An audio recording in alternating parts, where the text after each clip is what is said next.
He's won most of the literary prizes worth winning. His voice is familiar to anyone who watches public television. As an historian, he's bridged that yawning gap between popular and academic history. David McCullough is in love with America's history, from its struggling birth to its soaring achievements. In turn, American readers are in love with David McCullough. More than 10 million copies of his books are in print, all published by Simon & Schuster, a company owned by CBS. In these last hours before Tuesday's election, in this season of uncertainty, we thought it might be useful to reflect a little with McCullough on our history and the people who got us here. The story will continue in a moment.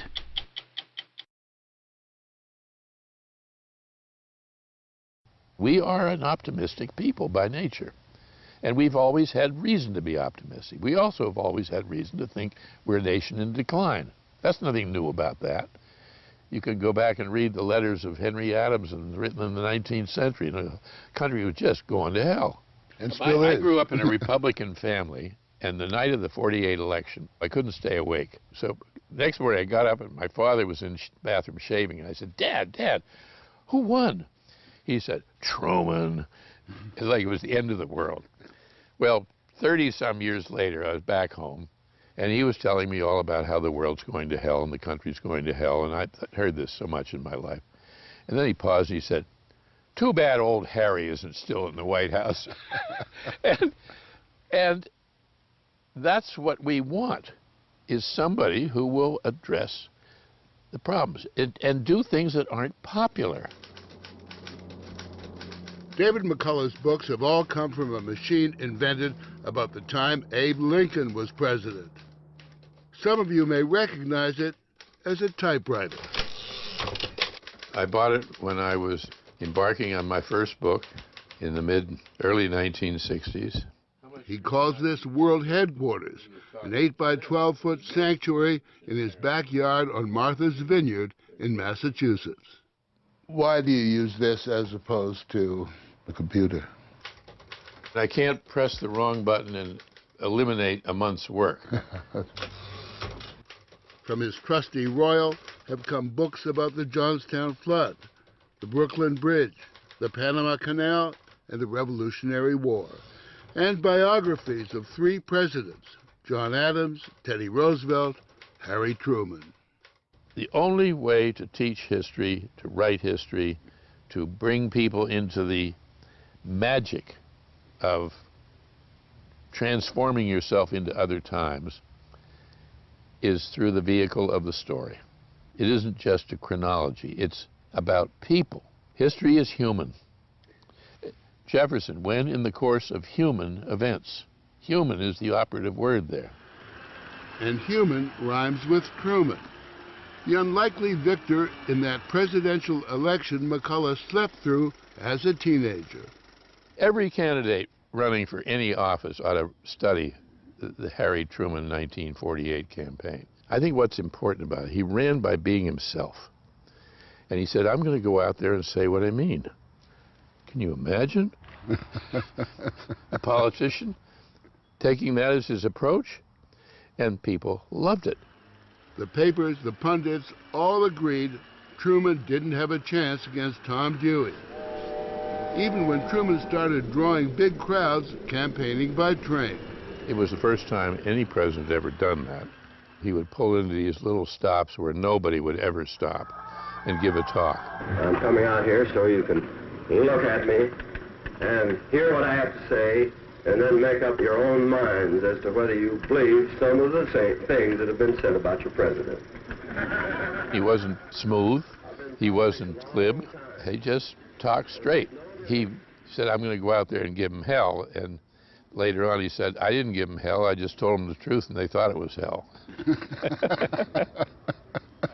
Well, there seems to be a trend, and the trend is for doing it. Election night, it was all over for Truman until it wasn't. The morning after that in St. Louis was handed this paper which said, Dewey defeats Truman. Of course, he wished he had, but he didn't, and that's all there was to it. Authenticity. It worked. Authenticity. As for the current seemingly endless campaign, McCullough gives both sides low marks.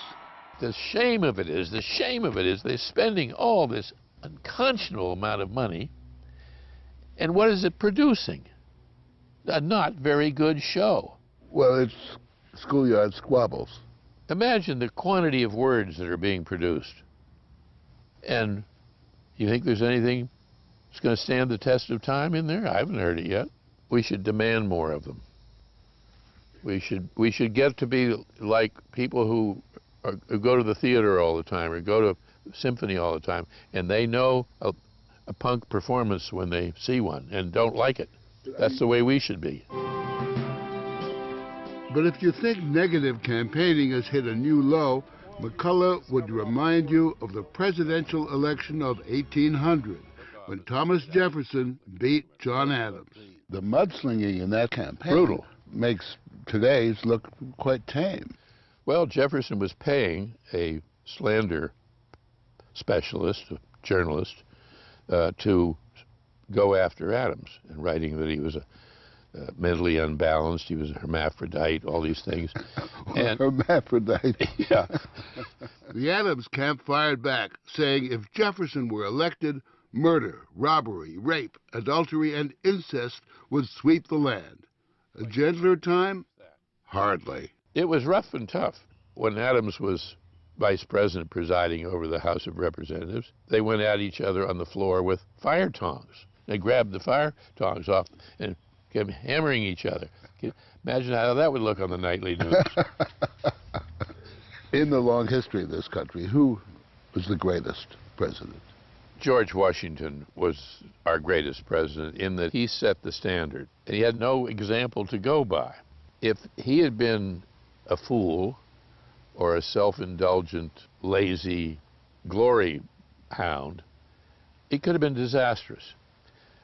He did everything right. Talking about great moments in American history, McCullough will often say, "I wish I could have been there." We couldn't arrange that, so we took him to Philadelphia, where the first fires of the American Revolution were fanned. This is where our country began, not in a grand presence, but in a space that's really quite small, but beautiful. I love this building. It's Carpenter's Hall, where delegates from the 13 colonies met for the first time in 1774 to air in secret their grievances against British rule. It was treasonous talk. They closed the windows so nobody could come up and listen at the windows. Because there were so many British sympathizers here in Philadelphia. Exactly, and they wanted to know who were the ringleaders, what were they saying. Was that a real worry for these men, that they would be taken and hanged? Yes, certainly it was. And when they rode away from their homes, their families, they knew that possibly they'd never see them again. Upstairs in the hall, there's a library, the country's very first lending library. It was Ben Franklin's idea. At the very beginning comes the idea of learning, of books, of ideas. Ben Franklin still watches over this city, and so does George Washington. Tell me something, as a historian, you get any funny feelings when you wander around Philadelphia? Now, Morley, you understand I don't believe in ghosts. That's clear.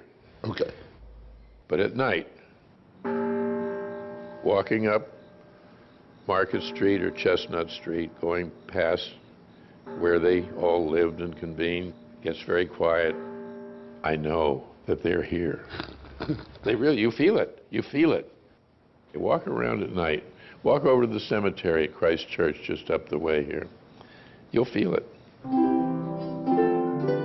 You might feel it, too, at the City Tavern, the watering hole for Franklin and the others, where, after hours, they plotted revolution.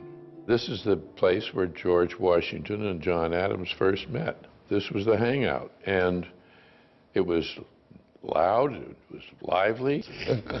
Well, I would like to start with Mr. Washington's beer and say, here's to our founding father.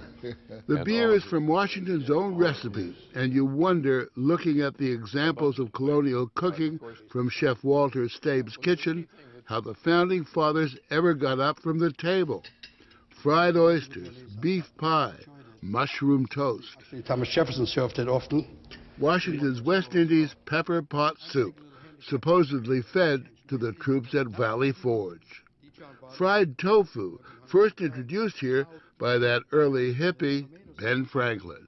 Mr. Jefferson's had to produce. McCullough's favorite, homemade sausage and sauerkraut. I think I've hit my limit here.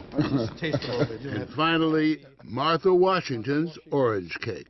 You understand those other times by being in the buildings, walking the streets, hearing the music, and eating the food.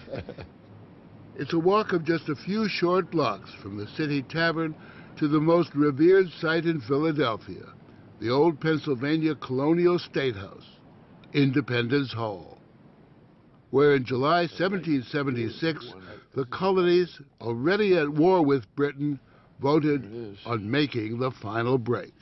Can you give me a sense of the atmosphere in this room on that day in 1776? The atmosphere is tense, and it's exciting. It was very, very hot. It was summertime in Philadelphia, flies biting through their silk stockings. This is on July 2nd, not on July 4th. Nothing really happened on July 4th. That was the date that was on the document when it was printed. The document, of course, was the Declaration of Independence from Britain. The writing of it was largely Jefferson's work. This is an early draft in his handwriting. In this room, Thomas Jefferson never stood up to say much of anything, ever. He left that to others to do. Not a speaker. Not a speaker. And when he spoke, his voice was weak. He would be terrible on television today. Franklin often looked as though he were asleep.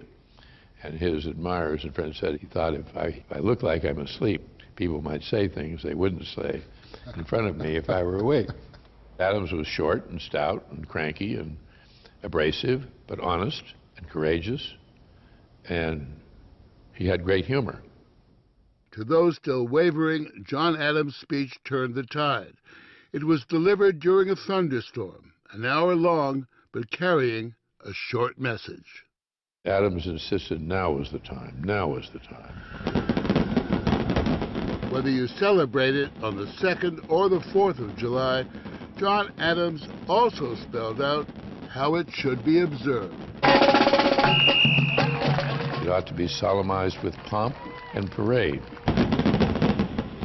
with guns, bells, bonfires, and illuminations from one end of this continent to the other, from this time forward forevermore, which is remarkable when you consider that these colonies were just on this side of the Allegheny Mountains. And the idea that he's seeing it all the way to the Pacific Ocean. So they dreamed big, and we ought to remember that in this little room. The new nation was barely out of its adolescence when it realized it had a lot to learn. So the best and brightest of America went to seek out the wisdom of old Europe. And they came here, to the most magnificent city of the 19th century, Paris. And 200 years later, McCullough followed them on what he called the greater journey. There's something magical about this place. We'll go along on that journey on part 2 of McCullough next Sunday. Up next, Scott Pelley with Green Bay's MVP quarterback, Aaron